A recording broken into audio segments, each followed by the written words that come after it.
I think turnovers have been a big part of this rivalry. Emotions are big, but in saying that, I think the offense is going to be very productive as well. Just seeing them throughout this whole fall camp, they've been very explosive and very consistent in doing so as well. And so, of course, like I feel like the defense can take part and we can make big plays and capitalize on mistakes. But I'm very confident in our offense in being able to do that as well. And so, the game's gonna be fun. It's gonna be intense as well. How have your emotions evolved? Being on both sides of this rivalry. How do you feel about the game, seeing it from both sides? Just I'm a competitive guy, and I want to win in anything that I do, right? And so, when I was over there, I just wanted to win, and I just wanted to go out and to compete and have fun. And the emotions are a little bit higher than normal, but I think I'm getting a little bit more used to it and being able to handle those emotions and just being able to make sure that I'm assignment sound rather than just so emotional towards the game and feelings, but just being out there competing and learning that I got to do my assignment and do it correct so I can execute and help the defense out. Do you feel a little bit of ownership with this rivalry series just because of your personal history, but then also your family's history and local guy and that kind of thing? Do you feel like there's a little bit of something extra to kind of own this series between BYU and Utah?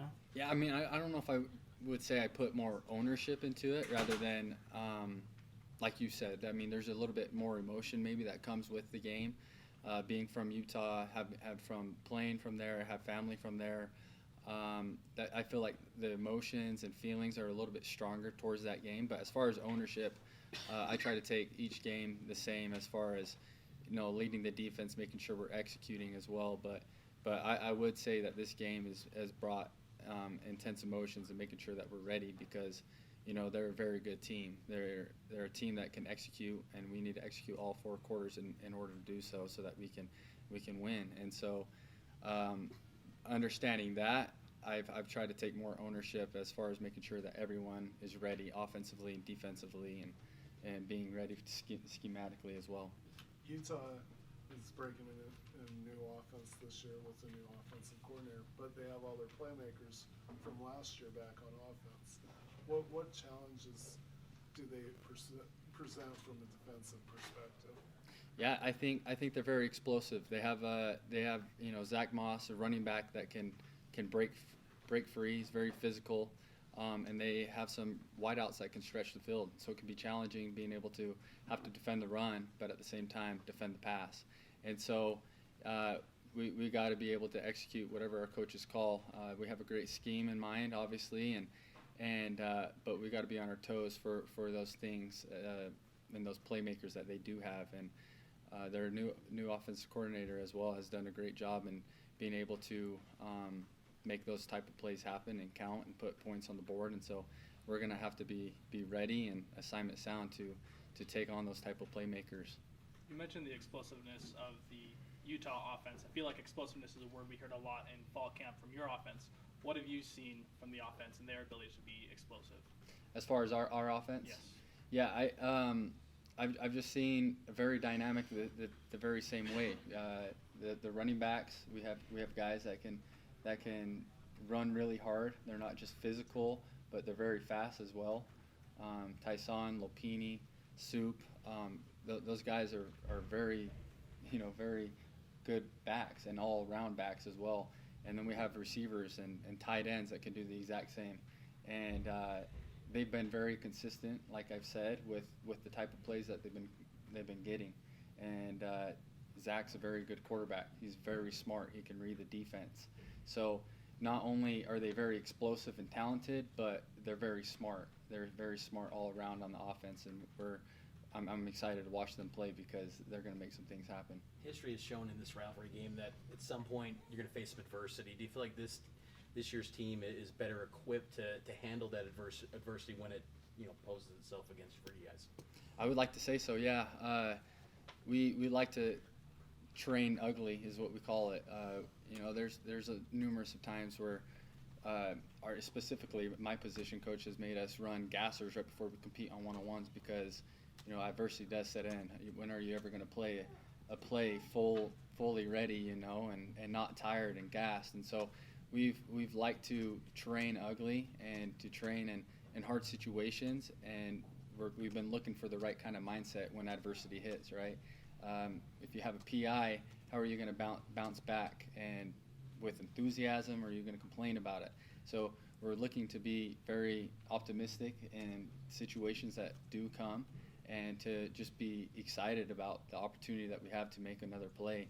You know, things might come around and might go bad, but it's just our opportunity and our chance to be able to make sure that we're gonna do everything we can to fight and to win.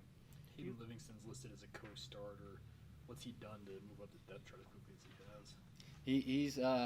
He's always found himself around the ball. He's very talented. He's very fast, and he's been very assignment sound. And I think something that separates him as well is just being able to always be in the film room, always ask the right questions. He's just always wanting to improve his game, and so when you mix that with talent, it's going to be hard to beat. And so he's a guy that's stepped up big time, and we have a room full of safeties that can compete and can contribute and make plays when counted upon, and coach really trusts them, and I trust them all, and so it will be exciting to see when those guys gets their chance, and I'm happy for them. You guys know that they're getting a lot of hype. You like the underdog, kind of being the team that maybe isn't getting the attention? You know, it's good with whatever we get thrown our way. I know who we are, and I like the offense to know who they are. You know, like I don't care with what the media wants to portray us at right now at this point, because you know it just doesn't matter to me. I'm excited. I'm glad that they're ranked in the top. What are they, 14 right now? I'm happy because it's just an opportunity for us to show who we are, because I know who we are, but it's going to have to show game 1, game 2, and be consistent. So I'm excited for what the season holds for us. You're an in-state guy. Was the rivalry part of your life growing up as a kid and playing high school football here in the state? Yeah, it was always big. It was always a big one, like full of emotions, guys.